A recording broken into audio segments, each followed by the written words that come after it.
আজরাইল বলে মা মারিয়াম রে, 2টা মিনিট নয়, 2টা কথা নয়, আমি আজরাইল আর 1টা মিনিট সময় দিতে পারবো না রে।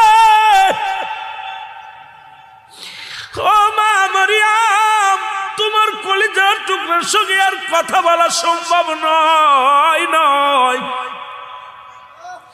কারণ আমি আজরাইল হুকুমের গোলাম, হুকুম হইছে তোমাকে নিয়ে যাওয়ার জন্য গো।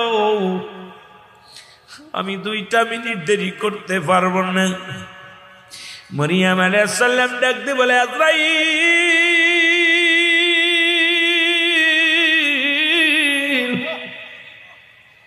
একটু অপেক্ষা কর, আমি বিদায় নিয়ে যাব, আমি তোমারে বাধা দিব না। তবে আমার কলিজার টুকরা সন্তান, মা বিনে বড় কষ্ট হবে রে, আমি সারা পৃথিবীর মধ্যে আর কেউ না।